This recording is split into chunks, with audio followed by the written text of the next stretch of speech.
This is a tale of two democracies, the United States and Israel, and one man who's seeking to destroy both of them. Oh, I know he has a Praetorian Guard media that protect him and attack anybody who challenges him. But Joe Biden is a very diabolical, evil politician who's trying to imprison Donald Trump and clear the political playing field for his reelection. And he's trying to take out Benjamin Netanyahu, remove that government, and install a government that he and the Democrat Party wants in the state of Israel. Joe Biden is at war with two democracies, our country and Israel, and I'm going to prove it. Now, first, let's go through a little bit of history. Joe Biden is behind these investigations against Donald Trump. He's behind all of them. And he sends signals, and his staff sends signals, and his staff has meetings, and they have conversations. Unfortunately, the fulsome nature of this sort of tyranny that's taking place won't be known for years and years and years, maybe when we're all gone. When true historians and true journalists take a look. Let's take a look right now. State of the Union. President Joe Biden reportedly pressured Attorney General Merrick Garland in 2022 to prosecute former President Donald Trump. A New York Times report from April 2022 highlighted Biden's frustration with Garland's approach and his belief that Trump posed a threat to democracy and should be prosecuted. And this is their theme all the time. And he says it, his campaign says it, his political hacks in the media say it because they want to influence the Democrat judges, the Democrat prosecutors, and any future jury pool. So it is a constant public campaign. The Attorney General's deliberative approach has come to frustrate Democratic allies of the White House, and at times President Biden himself wrote the New York Times, so of course, at the Department of Justice, they all read the New York Times rather than the Bible, and there it is. As recently as late last year, Mr. Biden confided to his inner circle, this was in the Times, that he believed former President Donald Trump was a threat to democracy and should be prosecuted, according to two people familiar with his comments. And while the president has never communicated his frustrations directly to Mr. Garland, he doesn't have to. The New York Times will do it for him. He has said privately that he wanted Mr. Garland to act less like a ponderous judge and more like a prosecutor who's willing to take decisive action over the events of January 6th. And from that point on, when that article was published, all kinds of things took place and were triggered. Is Trump an insurrectionist, sir? Reporter questioned Biden. I think it's self-evident, Biden said. Whether the 14th Amendment applies, we'll let the court make that decision, he says. But he certainly supported an insurrection, Biden said. No question about it. None, zero. So there you go. Talking points out to federal law enforcement, federal investigators, and of course, the American media. What about this one? Manhattan DA hires former DOJ official who previously investigated Trump Foundation. Wow. ABC News.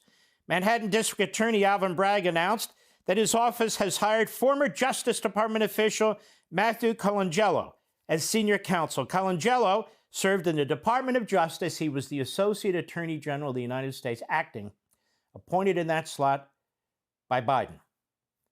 And before that, serving at the Department of Justice, in New York Attorney General's office, where he was part of the team that investigated the Trump Foundation, former President Trump's former charity. Colangelo also led the NYAG's opposition to Trump administration's efforts to add citizenship questions to the U.S. Census. So here, the Biden administration sends their hitman to help Letitia James in that outrageous case. He moves from there to the Alvin Bragg case. So he's the lead prosecutor there as a hitman. And by the way, this judge in the case, in the Alvin Bragg case, is a disgrace. He is a rogue, out-of-control Democrat hack with a black robe.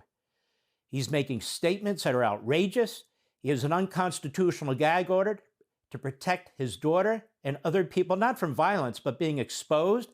Donald Trump has a First Amendment constitutional right to speak as a citizen, and even more so as he's running for president as a former president, and everybody else is speaking against him. Everybody else is making allegations. But this judge, whose daughter has raised over $90 million on the case that he is overseeing, monies that have been raised for Adam Schiff and Chuck Schumer's Political Action Committee, he doesn't see any conflict of interest.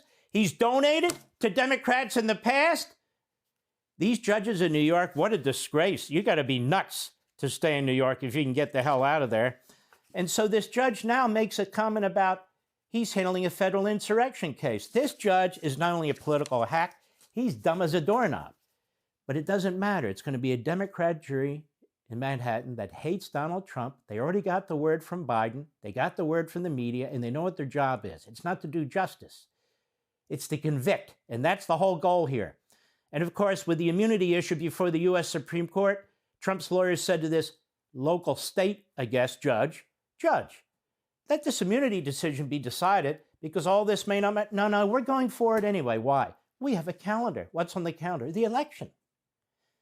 We have 2 memos, actually 4 memos from 4 previous attorneys general, including the current one, that warn prosecutors not to interfere with an election.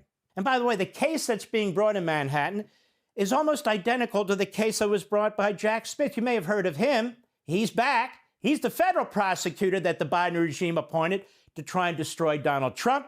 And that was the case against John Edwards, where they tried to turn a perfectly legitimate donation to his campaign, in which case that donation was used to keep his lover out of sight. And they tried to turn that, did Smith, rewrite the statute that was an illegal campaign contribution that should have been reported a different way. And the jury found in 6 charges, not guilty or a hung jury with 1 juror. And the Department of Justice decided not to take that case. Well, guess what? The former Biden employee at the Department of Justice who worked for Letitia James and Al Alvin Bragg, he's dusted it off. He's using the same case because they figure it's a different jury and they got this thing licked. 32 or 34 counts they brought. They figure all they need is 1. Let's talk about the Georgia case. Newsweek. There are calls for the White House to reveal details of 2 2022 meetings that reportedly took place between its employees and Nathan Wade. Remember him? He is, or was, a special prosecutor working on the Fulton County District Attorney Fannie Willis Georgia election interference case, which was brought against Trump and 18 other defendants. The filings from Michael Roman, one of the defendants, his case include a bill sent from Wade to the Fulton County DA's office requesting 2 payments of $2,000 for separate occasions under the project title Anti-Corruption Special Prosecutor. The first, on May 23, 2022, is labeled Travel to Athens, Conference with White House Counsel, for which Wade charged $2,000 for 8 hours of work. The bill read that Wade also had an interview with D.C. White House, quote unquote, on November 18, 2022, for which he also billed $8,000 at a rate of $250 an hour. That's a long damn meeting. 2 long meetings. Biden lawyers. Let's go on. Let's go on to Jack Smith. This guy is unconstitutionally appointed. He was not part of the federal government at the time. So Merrick Garland violates the Appointments Clause of the Constitution because you have to go through a Senate confirmation process. It's different if you're a U.S. attorney. You've already gone through that process. And of course, he can delegate that authority to somebody who's been confirmed by the Senate. Jack Smith never has. He's a rogue prosecutor. That's all he is. And they picked him because he's an out-of-control rogue prosecutor who leaks and leaks and leaks to his friendly media. Here we have cases involving January 6th, the Ku Klux Klan Act of 1871. Gee, I don't even think Donald Trump was around back then. Boy, that's not insurrection. Then we have the Enron obstruction case. Enron obstruction. There was a statute passed because Enron had destroyed a whole bunch of documents, knowing that they'd eventually be subpoenaed by Congress and federal prosecutors. And so they passed a law to prevent it. So that's the law they're using against Donald Trump and about 500 of the January 6 protesters. U.S. District Judge Carl Nichols, he saw this. He said, this is a stretch. It's a stretch of the law beyond its scope to inappropriately applied in these cases. He ruled that a defendant must have taken, quote, he's quoting from the law, some action with respect to a document, record, or other object. That's, quote, right out of the statute, to obstruct an official proceeding under the law.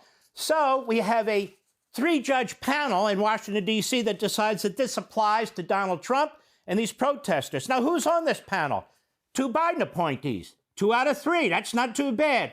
One of them, Judge Pond, one of the most outrageous political hacks to ever wear a black robe, as a matter of fact. And that's saying something given the state of the judiciary today. What else happened? Well, this prosecutor went to another Obama judge in the district and insisted that the lead lawyer handling Donald Trump's document case be forced to testify in front of his grand jury. Wait a minute, that's attorney-client privilege. No, they said there's a crime fraud exception, and they had a secret hearing.